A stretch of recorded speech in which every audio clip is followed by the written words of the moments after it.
এই শাড়িটা দেখুন ম্যাডাম, একদম নতুন ডিজাইনের। আজকাল তো এই ফ্যাশনটাই চলছে। আরে আমাদের কি আর সাজগোজ করার বয়স আছে? আপনি একেবারে সিম্পল কোনো ভালো শাড়ি দেখান। ঠিক আছে, আমি আরেকটা দেখাচ্ছি। এইটা দেখুন, একদম লেটেস্ট ফ্যাশনের। এই যে দেখুন। বলো গায়ত্রী, এটা কেমন? বাহ, খুব সুন্দর। তো নিয়ে নাও না। এটা আমার খুব একটা পছন্দ নয়। একটা কাজ করো, ওই দোকানটাতে চলো। ওই দোকানের শাড়ি আমার খুব পছন্দ হয়।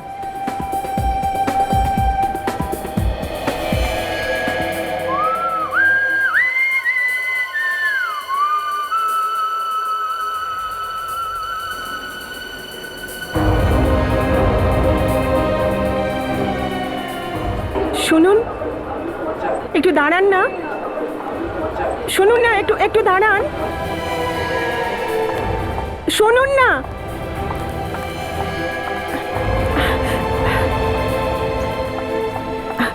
শুনুন শুনুন, একটু শুনুন।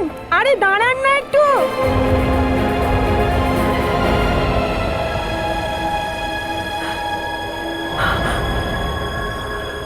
তুমি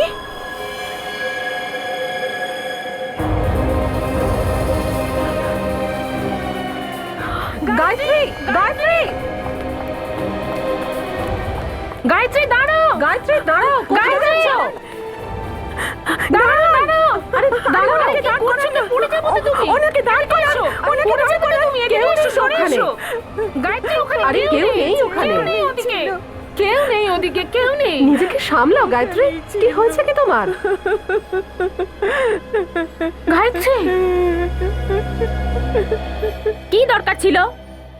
আমি জিজ্ঞাসা করছি কি দরকার ছিল মলে গিয়ে তামাশা করার? সবাই ব্যাপারটা নিয়ে কত হাসাহাসি করছে জানো? দেখো বৌমা, একটু ভালোভাবে কথা বলো। এমনিতেই ও এত ঘাবড়ে আছে, তারপর তুমি। আমি আমার শাশুড়ির সঙ্গে কিরকম ব্যবহার করব সেটা আমি আপনার কাছ থেকে শিখবো না, বুঝেছেন? না আপনি ওনাকে নিয়ে যেতেন, না এইসব কাণ্ড কারখানা হতো। আচ্ছা তাহলে এটাও আমাদের ভুল যে আমরা ওকে ওখানে নিয়ে গেছিলাম। চলো রিনা, আমরা এখানে থেকে আর অপমানিত হব না।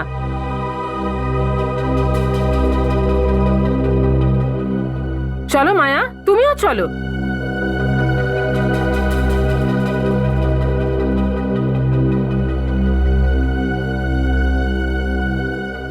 ওর ব্যবহার দাঁড়ালে কেন? এসো। এবার আমাকেও যেতে হবে।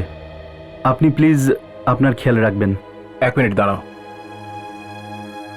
আমিও যাব। চলুন।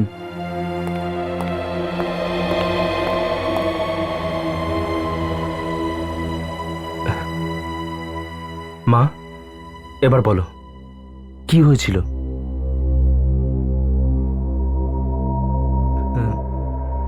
দীপক, হ্যাঁ?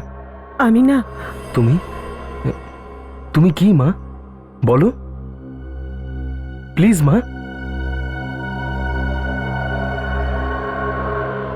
বলবে কিছু কেন? না। দীপক, আমার মনে হয় এই বাড়িটাতে ওনার আর ভালো লাগছে না। এক কাজ করি, এনাকে বৃদ্ধাশ্রমে পাঠিয়ে দিই। অন্তত ওখানে তো খোলাম খুশি বাঁচতে পারবে।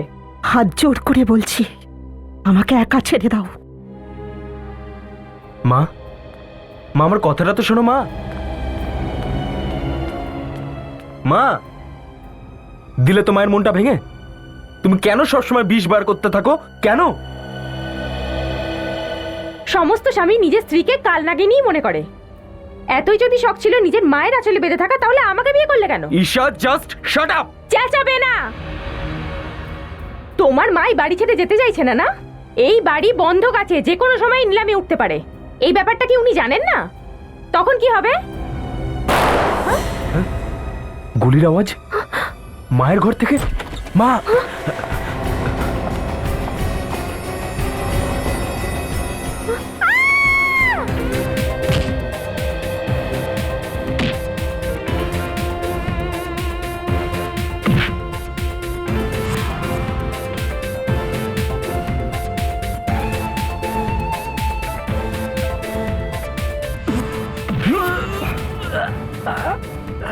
দেখলে নিখিল, হ্যাঁ সবসময় ডিফেন্স একদম ছাড়বে না, নিজের ডিফেন্সকে একদম স্ট্রং রাখবে, একদম স্ট্রং।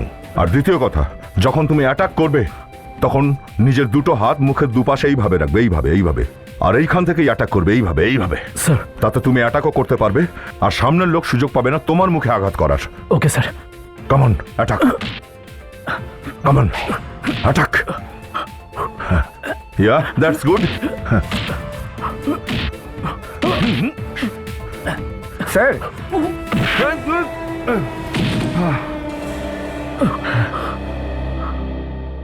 সরি স্যার, লাগেনি তো? না,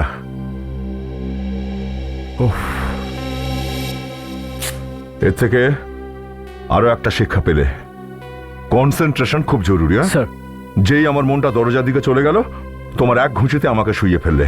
so never lose your concentration. Okay okay sir. Thank you. আপনি সরে যান স্যার। এর এত বড় সাহস, ওর এই খুশির জবাব আমি দেব। আরে আরে, কি করছো কি? দাঁড়াও। হ্যাঁ, তোমার ভয়ে আমাদের এই নতুন বন্ধু তো পালিয়ে যাবে। নতুন বন্ধু? হ্যাঁ, এর নাম নিখিল। হ্যাঁ, খুব শিগগিরই এ আমাদের সিআইডি টিমের একজন হতে চলেছে। স্যার, আপনি নিশ্চয়ই ফ্রেডি স্যার না?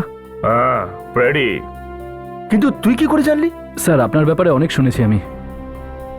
আপনি জোক খুব ভালো বলেন। চাঁদু, একবার তুই সিআইডিতে আয় তো, এত জোক শোনাবো যে তুই নিজে হাসতেই ভুলে যাবি।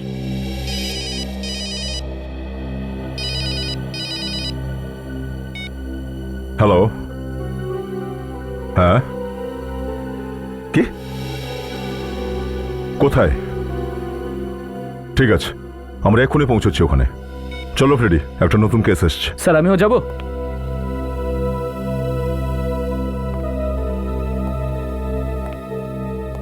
নিখিল, এখন তোমার আরো একটু প্র্যাকটিস দরকার।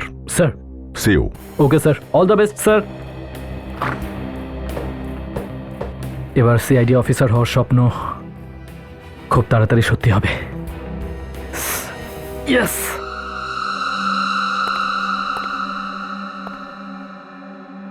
অনেকটা রক্ত বয়েছে। স্যার, গায়ত্রী দেবীর জ্ঞান ফিরেছে। গায়ত্রী দেবীর আঘাত তো বেশ কমই, এই রক্ত ওনার হতে পারে না।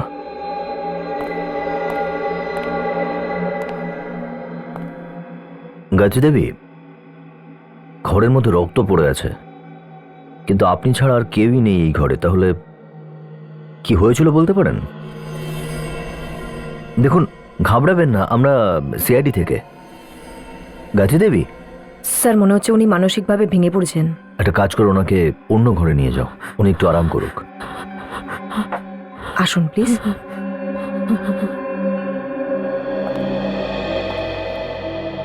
তো আপনারা গুলি চলার আওয়াজ শুনেছেন আর দৌড়ে এখানে চলে এসেছেন। হ্যাঁ ঠিক স্যার, আসলে আমি খুব ঘাবড়ে গিয়েছিলাম যে মা আত্মহত্যা করলো না তো আবার। আত্মহত্যা? কিন্তু গায়ত্রী দেবী আত্মহত্যা করবেন কেন? অ্যাকচুয়ালি শ্বশুরমশাই মারা যাবার পর উনি খুব একা হয়ে গেছেন, খুব মনমরা হয়ে থাকেন, এই জন্য হয়তো। গায়ত্রী দেবীর কাছে বন্দুক আছে? কই না তো স্যার। তাহলে আপনারা এটা কি করে ভাবলেন যে উনি গুলি চালিয়ে আত্মহত্যা করবেন?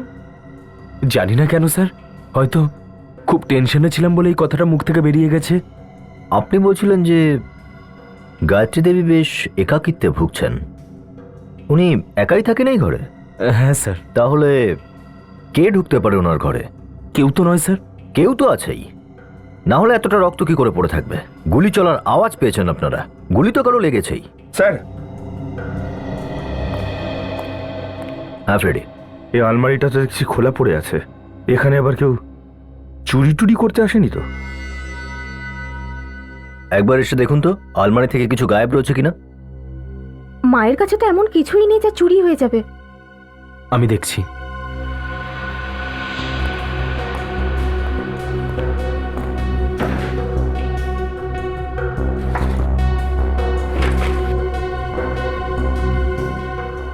স্যার, এই কিছু টাকা, মায়ের মঙ্গলসূত্র আর কিছু শাড়ি রয়েছে ব্যাস। স্যার, এটা যদি চুরিরই কেস হয়ে থাকে তাহলে চোর টাকা আর মঙ্গলসূত্র নিয়ে গেল না কেন? তার আগে এটা জানা দরকার যে চোর পালালো কোন রাস্তা দিয়ে।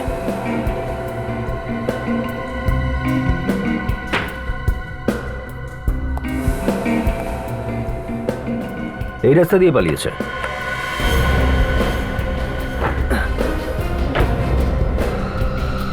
ও মাই গড,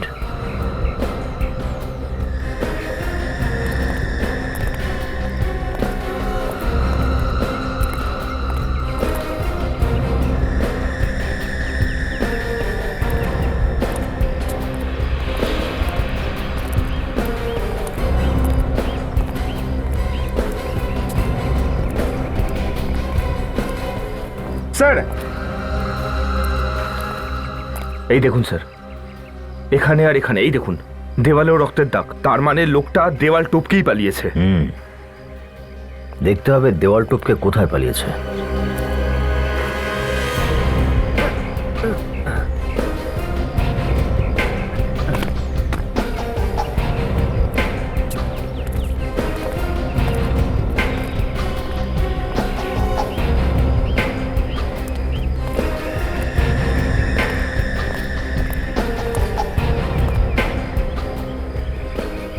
গাড়ি দাঁড়িয়ে,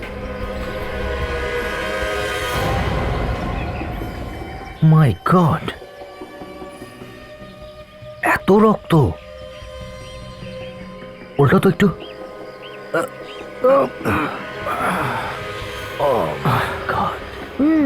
এত নৃশংস মৃত্যু, মুখটাই তো বিগড়ে গেছে। স্যার, যদি মুখের ভেতরে বন্দুক রেখে গুলি চালানো হয় তাহলে মানুষের এরকম হাল হতে পারে, কিন্তু স্যার এই অবস্থায় একটা মানুষ এখানে আসলো কি করে?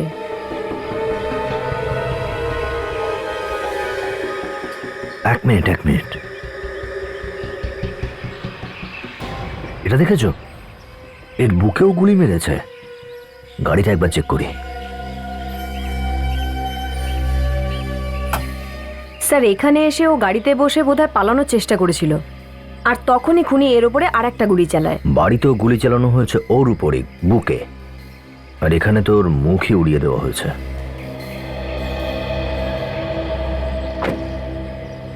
এমনিতেও যদি ওর মাথায় গুলি নাও করা হতো তাহলেও লোকটা মরেই যেত। বুকে গুলি করা হয়েছে। এটা কি?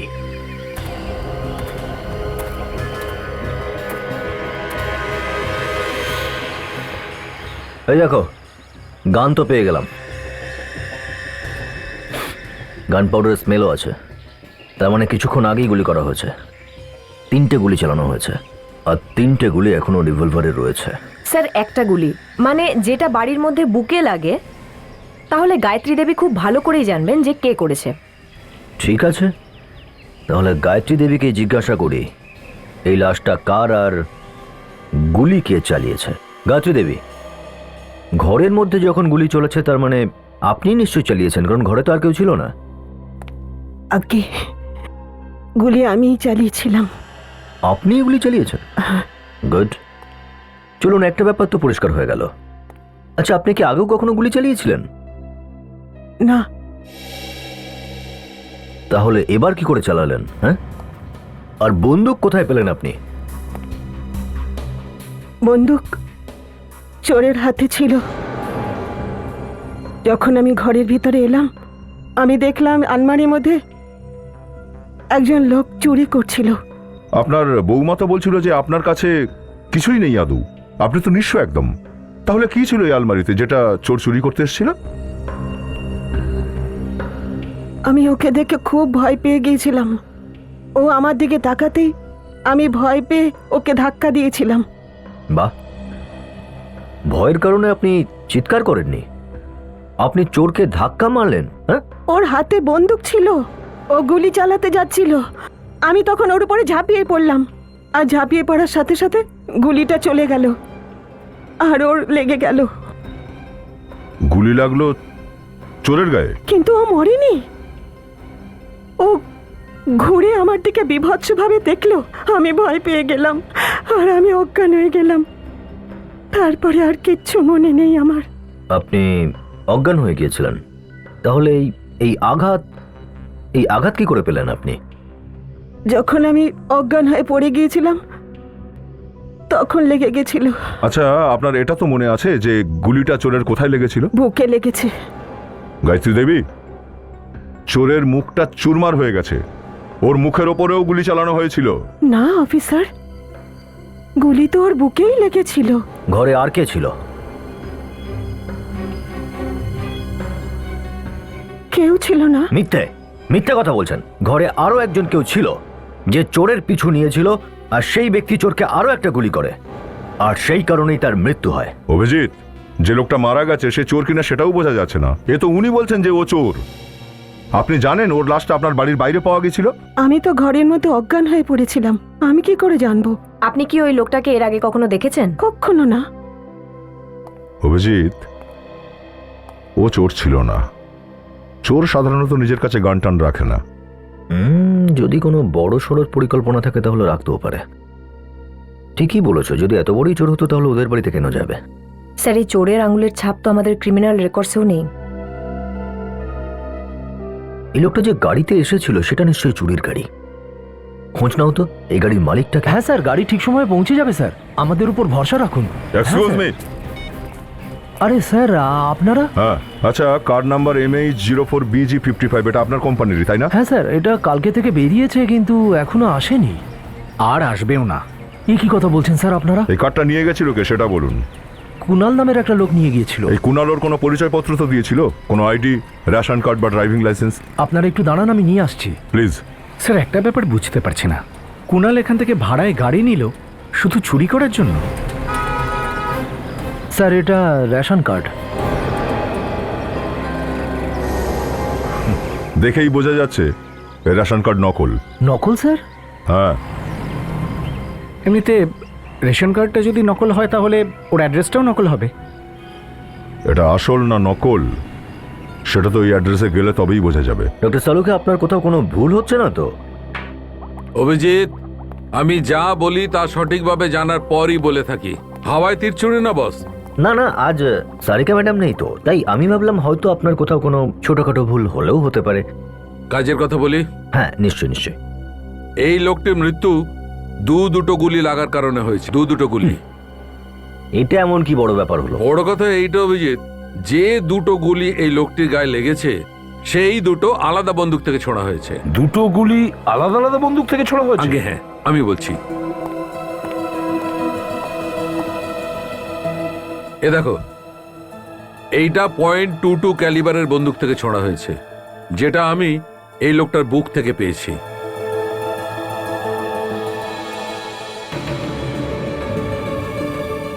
আর এইটা সেই বন্দুক যেটা তোমরা নিয়ে এসেছো, .33 ক্যালিবারের বন্দুক, যেটার দ্বারা এর চোয়ালে গুলি লেগেছে। খুব আশ্চর্য লাগছে অভিজিৎ, কাউকে মারার জন্য একটা লোক একটা গুলি একটা বন্দুক থেকে ছুড়েছে, আর দ্বিতীয় গুলিটা অন্য বন্দুক থেকে ছুড়েছে। কেন? কিন্তু স্যার, গুলি তো ওকে গায়ত্রী দেবী মেরেছিল। উনি দাবি করছেন যে উনি ওকে একটা গুলি করেছিলেন, তাহলে দ্বিতীয় গুলিটা কি করলো?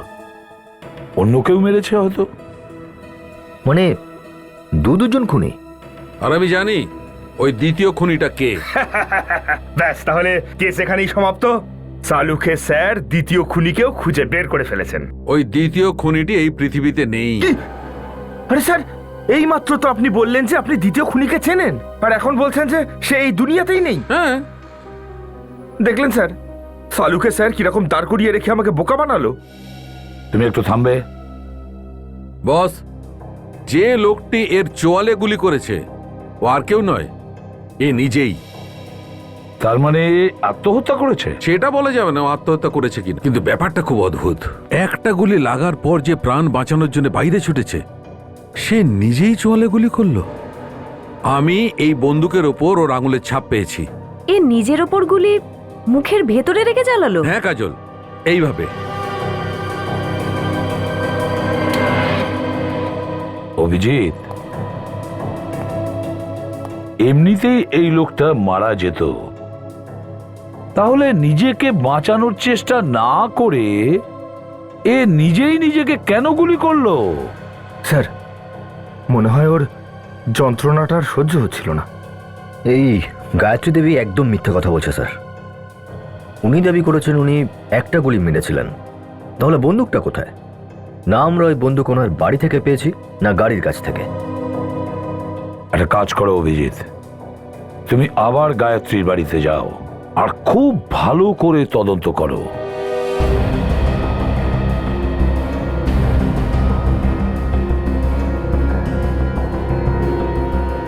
মা যখন স্বীকার করেই নিয়েছেন যে উনি এই খুনটা করেছেন, তাতে এত ভাববার কি আছে?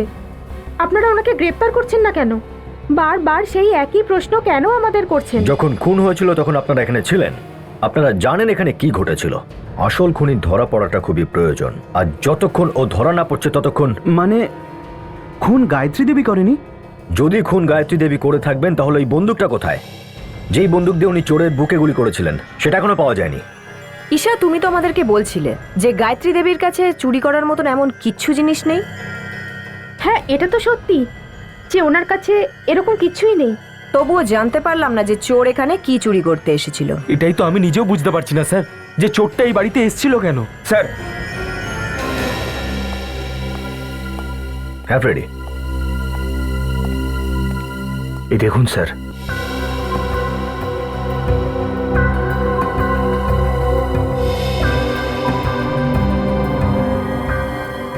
এটা এটা তো জুতোর ছাপ।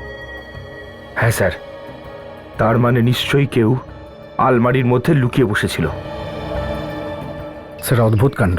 এই দেখুন, ওই একই অ্যাড্রেস যেটা রেশন কার্ডে ছিল, আসল অ্যাড্রেস। দরজাতে তো তালা লাগানো আছে।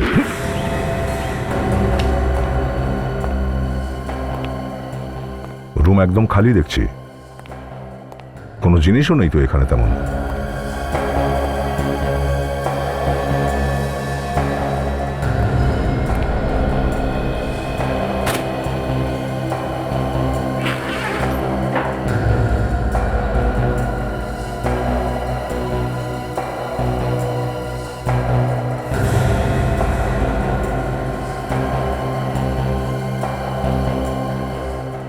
সদ্য বানানো পাসপোর্ট দেখছি, 3 দিন আগেই তৈরি করা। বোঝা যাচ্ছে না আসলটা নকল। চেক করতে হবে সেটা সচিন।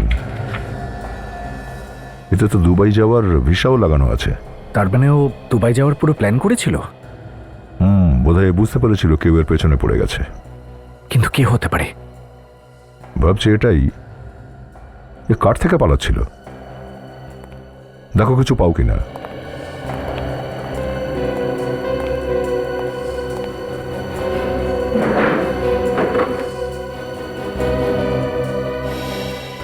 স্যার, এটা কি অদ্ভুত ব্যাপার। এই দেখুন স্যার, গায়ত্রী দেবীর বাড়ির লোকের ফটোগ্রাফ। গায়ত্রী দেবীর বাড়ির লোকেদের ছবি কুণালের কাছে কেন? স্যার, এমনটা নয় তো যে গায়ত্রী দেবের কুণাল একে অপরকে চিনত? একে অপরকে চিনতো যদি, তাহলে গায়ত্রী দেবী ওর ব্যাপারে আমাদের বললো না কেন কিছু? আপনি আমাদের মিথ্যে কেন বলেছেন? হ্যাঁ, আমি কোনো মিথ্যে বলিনি। আপনি বলেছিলেন এই বন্দুক থেকে যে গুলি চলেছে সেটা চোরের বুকে লেগেছে, বলেছিলেন কিনা? হ্যাঁ, বলেছিলাম। কিন্তু সত্যিটা হলো এই বন্দুক থেকে যে গুলি বেরিয়েছে তা চোরের মুখে গিয়ে লেগেছে, বুকে নয়। কি? আগে হ্যাঁ, তাহলে সেই বন্দুক কোথায় যেটা দিয়ে আপনি গুলি চালিয়েছেন? কোথায় সেই বন্দুক? কারণ আপনার বন্দুক দিয়ে যদি গুলি চলতো আর সেটা যদি চোরের মুখে গিয়ে লাগতো তাহলে সেখানেই পড়ে যেত, পালাতে পারতো না। এই বন্দুকটা আমরা চোরের লাশের কাছ থেকে পেয়েছি, আপনার বাড়ির থেকে নয়। তাহলে সেই বন্দুকটা কোথায় যেটা আপনি গুলি চালিয়েছেন? কোথায় সেই বন্দুক? আমি জানি না। আমি বললাম না, আমি অজ্ঞান হয়েছিলাম। মিথ্যে বলছেন আপনি। আপনি কাউকে বাঁচানোর চেষ্টা করছেন ম্যাম। এখনই সব জানা যাবে। বন্দুকটা ধরুন, ধরুন এভাবে এটা, আর ওদিকে গুলি চালান। ধরুন, ধরুন, গুলি চালান, গুলি চালান, করুন গুলি।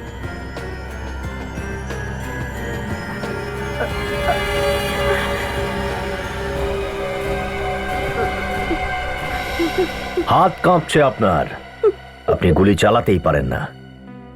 তাহলে সেদিন কিভাবে গুলি চালালেন? হ্যাঁ, আমি তো বলছি ভুল করে চালিয়েছিলাম। আবার সেই কথা। দেখুন গায়ত্রী দেবী, যা সত্যি সেটাই বলুন আপনি। আপনি এই লোকটাকে চেনেন কি? কুণাল নাম এই লোকটার। এ সেই লোক যে আপনার বাড়িতে চুরি করতে এসেছিল।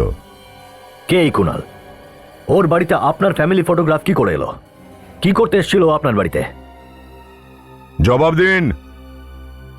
দেখুন ম্যাম, আপনি সিনিয়র বলে কিছু বলছি না, নয়তো আমাদের কাছে অনেক পদ্ধতি আছে মুখ খোলানোর। যখন আমি দোষী প্রমাণ হয়ে গেছে তখন আর কি চান আপনারা? আমাকে কেন জেলে পাঠাচ্ছেন না? পাঠিয়ে দেব, জেলেও আপনাকে পাঠাবো। তার আগে এটা জানতে হবে যে এই কুনাল আপনার আলমারি থেকে কি চুরি করতে এসেছিল। চুরি করার জন্য চোরের আলমারির মধ্যে ঢোকার কি দরকার? বাইরে থেকেও তো করা যায় সেটা। আপনাকে কে বলেছে ও আলমারির ভেতরে ছিল? আলমারির ভিতর থেকে আমরা জুতোর ছাপ পেয়েছি। কুনালের খুনি হয়তো আলমারিতে লুকিয়ে বসেছিল। কার জুতোর ছাপ এটা? কে সেই ব্যক্তি?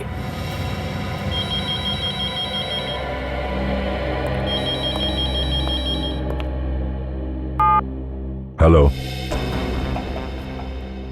কে? ব্যুরোতে কারোর ফোন ট্যাপ হচ্ছে? হ্যাঁ হ্যাঁ, ফোন ট্যাপ হয়েছে? কার কার কার ফোন ট্যাপ হচ্ছে? নাম্বারটা কি বলুন? 1039 57 599। কিন্তু এটা তো আমাদের কারোর নাম্বার নয়। এক মিনিট স্যার।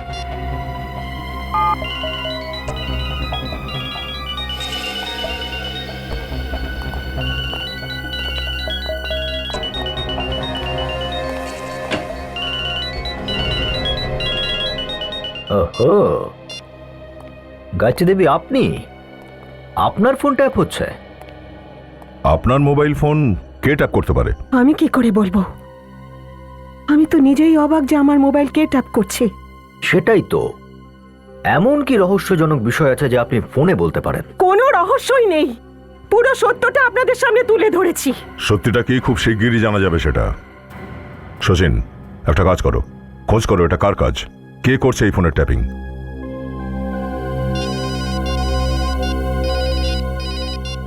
হ্যাঁ বলো। খোঁজ পাওয়া গেছে ওই নকল পাসপোর্টওয়ালার?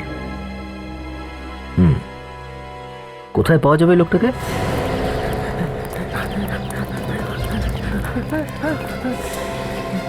নকল পাসপোর্ট কেন বানিয়েছিস? স্যার স্যার, আমি এই নকল পাসপোর্টের ধান্দা অনেক আগেই বন্ধ করে দিয়েছি স্যার। আর যখন থেকে আমি জেলের সাজা কেটে এসেছি, আমি একদম ভালো ছেলে হয়ে গেছি স্যার। এই নকল পাসপোর্ট কেন বানিয়েছিস? আমি বললাম না স্যার, আমি ভালো হয়ে গেছি স্যার এখন। স্যার ছেড়ে দিন স্যার, লাগছে স্যার। যতটুকু জিজ্ঞাসা করব সেইটুকুর উত্তর দিবি, বুঝলি? অন্য কথা অন্য কাউকে শোনাবি? বলছি স্যার, বলছি স্যার। বল, নকল পাসপোর্ট তুই বানিয়েছিস তাই না? হ্যাঁ স্যার, পাসপোর্ট আমিই বানিয়েছিলাম স্যার। কার জন্য বানিয়েছিলি তুই? লোকটার নাম কি? স্যার ওর নাম কুনাল। আসল নামটা বল। ভালো নাম তো মনে আসছে না স্যার। মনে পড়ছে না? যতবার তোর স্মৃতি তোকে ধোঁকা দেবে তোর এই অবস্থাই হবে ততবার। বল। স্যার ওর ভালো নাম মোহিত স্যার। মোহিত? কোথায় থাকে এই মোহিত? স্যার এটা তো জানি না স্যার। মনে পড়ছে না? স্যার আমি সত্যি কিছু জানি না স্যার। স্যার আমি শুধু এইটুকুনি জানি যে ও কোনো একটা বিস ফাইন্যান্স কোম্পানিতে চাকরি করে স্যার। কি নাম কোম্পানির? বিস ফাইন্যান্স কোম্পানি। খুব ভালো হলো, খুব তাড়াতাড়ি মনে পড়লো নাম এবং কোম্পানি।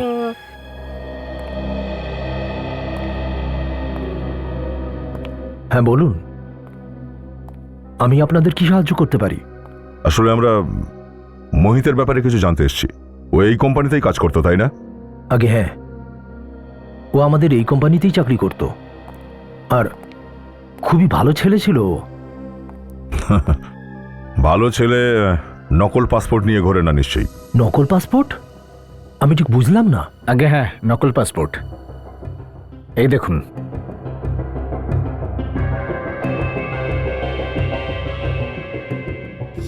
কুনাল? কিন্তু এ তো মোহিত। হ্যাঁ আমরা জানি সেটা, এটা মোহিতই। মোহিত এই নকল পাসপোর্টটা 3 দিন আগেই বানিয়েছে। আপনি কি বলতে পারবেন কেন? এ আপনারা কি কথা বলছেন? মোহিত মারা গিয়েছে 4 মাস হয়ে গেছে। কি? মোহিত 4 মাস আগে মারা গেছে? আগে হ্যাঁ, একটা রোড অ্যাক্সিডেন্টেও মারা গেছে। স্যার ব্যাপারটা কি? মোহিত প্রথমে মারা গেল, তারপর কুনাল হয়ে বেঁচে উঠল, আবার মারা গেল। স্যার আমি কিছু বুঝতে পারছি না। আপনি একটু এই মোহিতের অ্যাড্রেসটা দিন তো আমাদের। হ্যাঁ,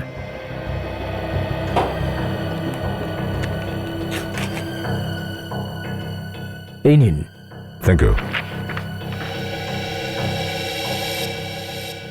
এটা মোহিতের অ্যাড্রেস? হ্যাঁ, আপনি শিওর? হ্যাঁ, কিন্তু আপনারা অবাক হচ্ছেন কেন?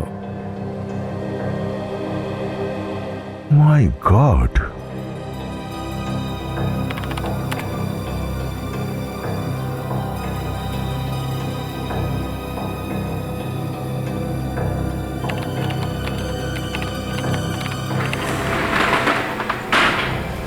এই তোমরা কারা? দরজায় আগে নক করা দরকার তো। আরে এর তো মানে লেগে গেল। ঠিক আছে, এবার না হয় দরজায় টোকা মেরে নিচ্ছি। কেউ আছেন ভেতরে? এসব কি মজা হচ্ছে? কারো ফোন ট্যাপ করা ইয়ার কি মনে হচ্ছে তোর? তুই জানিস না এটা বেআইনি কাজ? আমি কারোর ফোন ট্যাপ করিনি। দেখ ভাই, যদি তাড়াতাড়ি সত্যি বলে দিস তাহলে বেঁচে যাবি, আর যদি মিথ্যে বলিস তাহলে আমাকে আমাকে ক্ষমা করে দাও স্যার। আমি আমি এরকম কাজ আর কোনোদিন করবো না স্যার। 1039-57599 এই নাম্বারটা কবে থেকে ট্যাপ করছিস? 2 মাস হয়ে গেল। এসব তোকে কে করতে বলেছে? হ্যাঁ, আমি ওর নাম জানি না। আমি তো এগুলো শুধু টাকার জন্য করি। ওর নাম্বারটা কি? আমি বলতে পারবো না। তাহলে দেখেছিস তো নিশ্চয়ই কখনো? একটু কালো করে 5.5 ফুট মতো হবে। আর কিছু? আর কিছু বলতে পারবো না স্যার। আর কিছু জানি না স্যার। নিয়ে যাও ওকে। চল। হ্যাঁ ডক্টর সালুকে। হ্যাঁ হ্যাঁ ঠিক আছে, পৌঁছচ্ছি আমরা।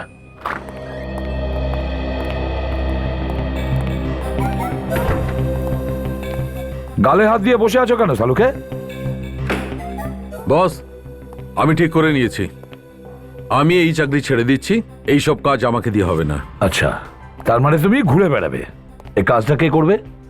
এদিকে খুনিকে কে ধরবে? আছো তো, তোমরা আছো তো। আরে আমরা তো আছি ডক্টর সালুকে, আমাদের কথা ছাড়ুন। আপনি কি সন্ন্যাস নিচ্ছেন? বস, আমি যে কথাটা জানতে পেরেছি না, সেটা যদি তোমাদের বলে দিই, তোমরাও সব ছেড়ে হিমালয়ের দিকে চলে যাবে। আচ্ছা, এমন বিশেষ কি কথা আছে?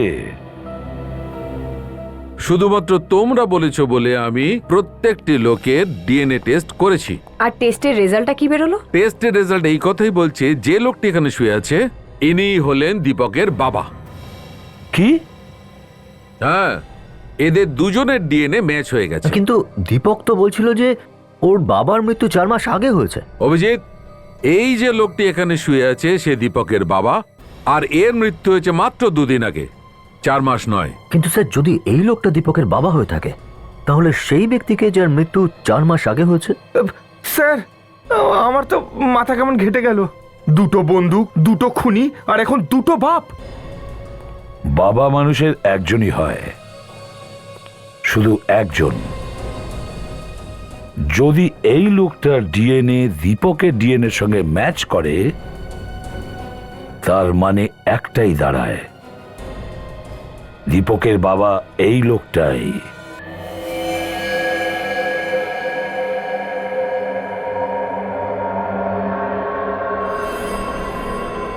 অদ্ভুত বিষয় গায়ত্রী দেবী, এই ছবি দেখলেই আপনার কথা কেন বন্ধ হয়ে যায়? হ্যাঁ অভিজিৎ, খুব অদ্ভুত ব্যাপার।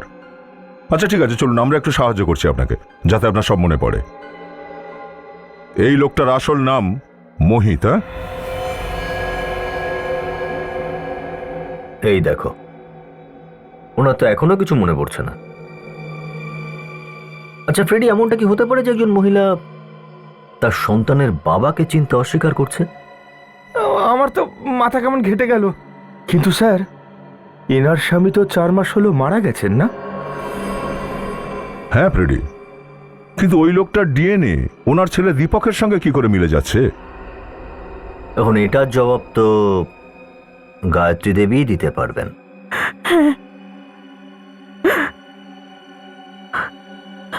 আমার স্বামী মোহিত। কিন্তু সবাই এটাই জানে যে আপনার স্বামী 4 মাস আগেই মারা গেছেন। আমিও তাই মনে করতাম, কিন্তু ওই দিন দেখি মলে। আরে আমার কথাটা তো শুনুন।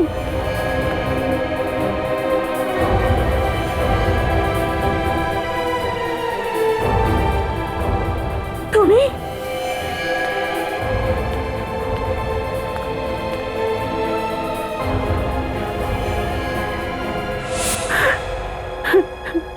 তারপর কি হলো? আমার কাছে ওনার ফোন এসেছিল, আর উনি উনি বেঁচে থাকার কথা সবার কাছে বলতে মানা করে দিয়েছিল। কেন? সেটা তো আমিও জিজ্ঞেস করেছি, আর উনি বললেন উনি আমার সঙ্গে দেখা করতে আসবেন আর সবাইকে সবকিছু বলে দেবে। তারপর ওই দিন আমার ছেলে আর বউ ওখানেই ছিল। আমি জানতাম ওরা থাকলে উনি আসবেন না,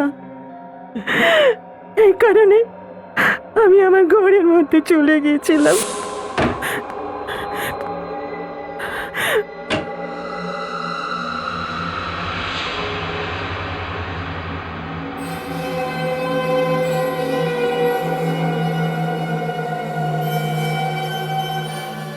তুমি বেঁচে আছো? হ্যাঁ গায়ত্রী, আমি তোমাকে সবকিছু সত্যিই বলতে যাচ্ছিলাম। গায়ত্রী, আমাকে বিশ্বাস করো। যে স্বামী তার স্ত্রীকে ঠকাতে পারে তাকে বিশ্বাস করব? আমি তোমাকে কোনোভাবে ঠকাইনি গায়ত্রী। 4 মাস ধরে বিধবার বেশ পড়ে আছি, তুমি বেঁচে থাকতেও আমার কাছে ফিরে আসোনি, আর এখন বলছো আমাকে ঠকাওনি? আমি যা কিছু করেছি না, আমাদের ভবিষ্যৎ গড়বার জন্য করেছি। কিভাবে? তুমি মরলে আমাদের জীবন কি করে করতে পারবে? সব ঠিক হয়ে যাবে গায়ত্রী। 2 দিন পরে তুমি 1 কোটি টাকা পাবে। 1 কোটি টাকা? কে দেবে 1 কোটি টাকা? ইন্স্যুরেন্স কোম্পানির লোকেরা। ইন্স্যুরেন্স কোম্পানি থেকে? হ্যাঁ। ওরা কেন দেবে 1 কোটি টাকা? আমি একটা ইন্স্যুরেন্স করিয়েছিলাম। যদি আমার মৃত্যু যদি কোনো অ্যাক্সিডেন্টের কারণে হয়, তাহলে আমার পরিবার 1 কোটি টাকা পাবে। একটু ভেবে দেখো গায়ত্রী, 1 কোটি টাকা পেলে তুমি কি না করতে পারবে।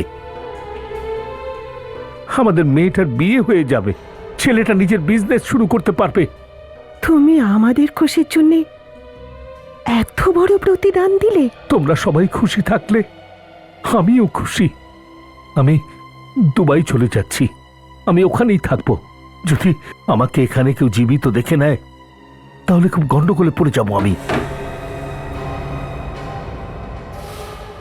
কে তুই? আমি তোমাকে আমার বন্ধু ভেবেছিলাম, আর তুমি আমাকে ঠকালে। ইচ্ছে করছে তোমাকে এখনই মেরে ফেলি।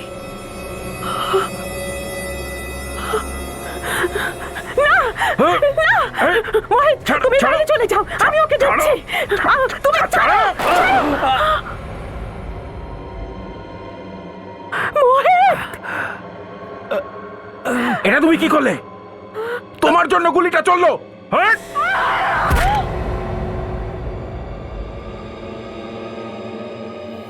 গায়ত্রী, আমি যাচ্ছি।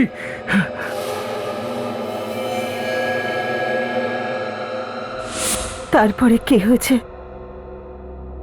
আমি কিচ্ছু জানি না। তাহলে এই পুরো খেলাটা ইন্স্যুরেন্সের টাকার জন্য খেলা হয়েছে।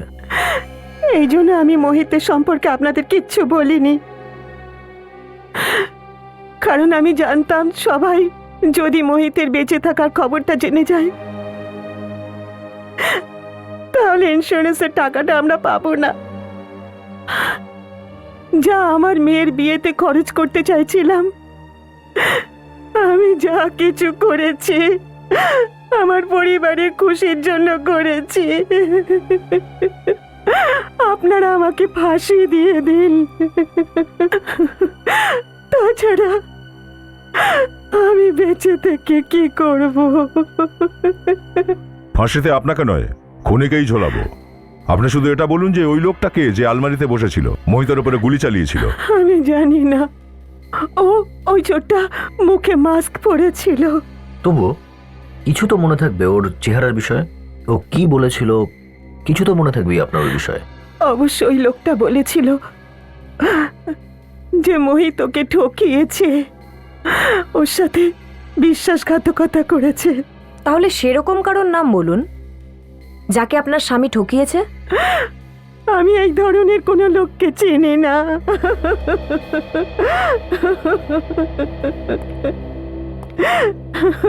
কিন্তু স্যার, খুনি কি করে জানতে পারলো যে মোহিত যে সবার চোখে মৃত, সে ওনার সাথে দেখা করতে আসছে? কারণ ওই ব্যক্তি গায়ত্রী দেবীর ফোন ট্যাপ করেছে। হ্যাঁ, আর চুপচাপ গিয়ে আলমারিতে লুকিয়ে বসেছিল। এখন আমাদের এটা খোঁজ নিতে হবে যে পরিবার বা বন্ধুদের মধ্যে এমন কোন ব্যক্তি আছে যাকে মোহিত ঠকিয়েছিল। প্রত্যেকের বিষয়ে খোঁজ নিয়ে জানতে হবে। ভাবলাম আপনাদের জানিয়ে দিই যে খুনির খোঁজ পাওয়া গেছে। কিন্তু খুন কার হয়েছে? খুন আপনার শ্বশুর মোহিত বাবুর হয়েছে। কি?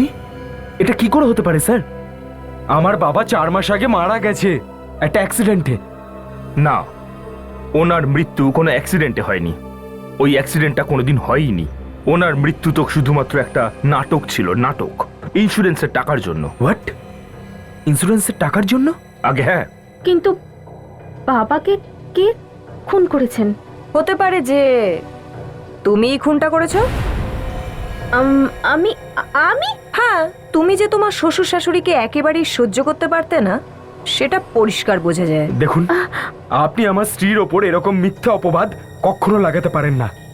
তাহলে আপনার উপর লাগাই।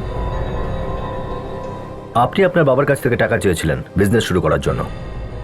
হ্যাঁ, চেয়েছিলাম। আর যখন উনি আপনাদের টাকা দিতে অস্বীকার করেছিলেন তখন আপনারা এই বাড়ি ছেড়ে চলে যান আলাদা থাকার জন্য। হ্যাঁ, তো ঠিক আছে না স্যার, এটাকে তো এত বড় করার কিছু নেই, তাই না? ঝগড়া তো সব বাড়িতেই হয়, কিন্তু তার মানে তো এইটা নয় যে ছেলে বাবাকেই খুন করবে। হ্যাঁ, সে কথা তো ঠিক। রোশন বাবু, আপনি তো কখনো বিশ্বাসই করেননি না যে মোহিত বাবুর মৃত্যু হয়েছে? কারণ ওনার লাশটার কোনো হদিশ পাইনি, কি করে বিশ্বাস করব? হ্যাঁ, সে কথা তো ঠিক। এটা তো ঠিকই, যতক্ষণ লাশ না পাওয়া যাচ্ছে ততক্ষণ বিশ্বাস করতে নেই, তাই না? হ্যাঁ, নিশ্চয়ই। তাহলে লাশ না দেখেও আপনি মোহিতের পরিবারের লোককে ইন্স্যুরেন্সের টাকা পাইয়ে দেওয়ার জন্য রাজি কি করে হয়ে গেলেন? ইন্স্যুরেন্স? হ্যাঁ হ্যাঁ, আপনি তো ওই ইন্স্যুরেন্স কোম্পানিতেই কাজ করেন, তাই না? যেখান থেকে মোহিত বাবু 1 কোটি টাকার ইন্স্যুরেন্স করিয়েছিলেন। দেখুন, মোহিত আমার বন্ধু ছিল। আমি ভাবলাম ওর মৃত্যুর পর ওর পরিবারের একটু উপকার হবে, ব্যাস এইটুকুই। আর যখন আপনি জানতে পারলেন যে উনি মারা যাননি তখন আপনার খুব বড় ধাক্কা লাগে যে আপনার সবচেয়ে ভালো বন্ধু আপনার সঙ্গে বিশ্বাসঘাতকতা কেন করলেন। এগুলো আপনি কি বলছেন? আমি একদম ঠিক বলছি। এই প্রতারণা আপনি সহ্য করতে পারেননি। আপনি রাগে ফুঁসছিলেন, প্রতিশোধ আর সুযোগ পেতেই আপনি মোহিত বাবুকে খুন করেছেন। বলুন এটা সত্যি কিনা? না, একদমই তা নয়। বৌদি, তুমি দেখো না, তুমি কিছু বলো, এনারা কি বলছেন? উমং বাবু, আপনি কোনোদিন কার্ডসের কোনো গেম খেলেছেন? কার্ডস মানে আপনি বলছেন তাস? হ্যাঁ, তাস। তাসের মধ্যে একটা কার্ড এমন থাকে যাকে বলে পাপলু। এই পাপলু পুরো খেলাটার চালই পাল্টে দেয়। আজ আমাদের কাছে এরকমই একটা পাপলু আছে যেটা আপনাদের সামনে সব চালই পাল্টে রেখে দেবে। নিয়ে এসো। সব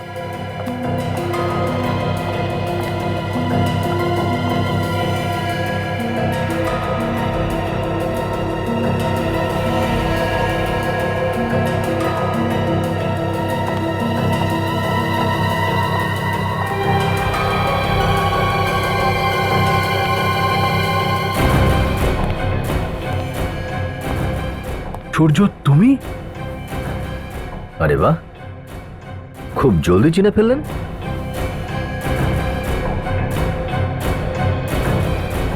কিরে বল, ইনি সেই লোক তো যে তোকে টাকা দিয়েছিল গায়ত্রী দেবীর ফোন ট্যাপ করার জন্য? হ্যাঁ স্যার, এই লোকটাই করেছে।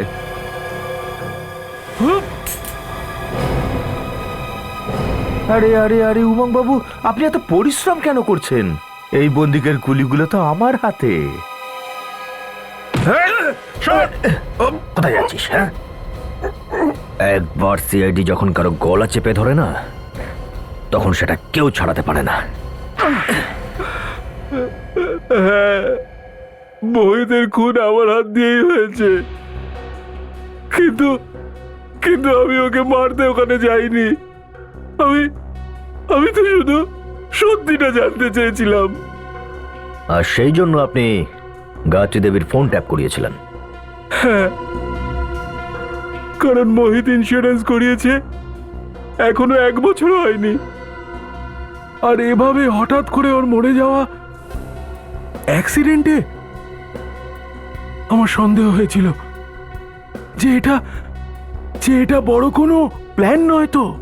আর এই প্ল্যানটাই জানার জন্য তুমি আলমারিতে লুকিয়েছিলে। কিন্তু স্যার, উনি তো আমাদের সামনে রোশনের সাথে বাইরে চলে গিয়েছিলেন। না, উনি আমার সাথে বাইরে যাননি। উনি আমায় বললেন ওনার গায়ত্রী দেবীর সাথে একটা জরুরি কথা আছে। হ্যাঁ, আর এইভাবে আমি আবার ঘরের ভিতরে ঢুকে গেলাম।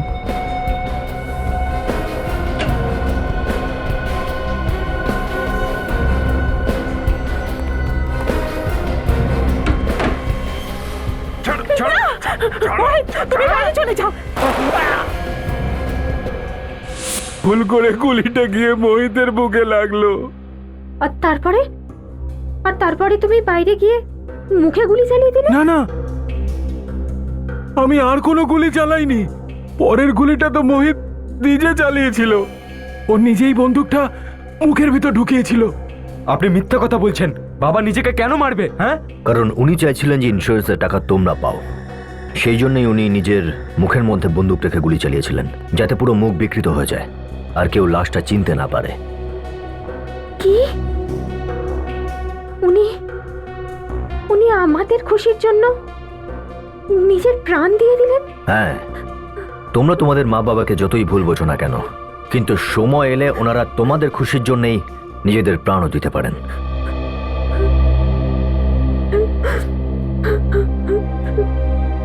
মা, আমাকে ক্ষমা করে দিন। আজ পর্যন্ত আমি কখনো আপনার সঙ্গে ভালো করে কথা বলিনি। আমাকে ক্ষমা করে দিন। বৌমা, তোমার মুখে মা শব্দটা শুনে খুব খুশি হলাম। এবার থেকে আমার সঙ্গে এইভাবেই কথা বলবে। প্লিজ প্লিজ আমাকে ছেড়ে দিন। প্রথম গুলিটা ভুল করে লেগে গেছে, আর দ্বিতীয় গুলিটা মোহিত নিজে চালিয়েছিল। আমি জেনে শুনে মোহিতকে খুন করিনি। আমাকে ক্ষমা করে দিন, আমাকে ক্ষমা করে দিন।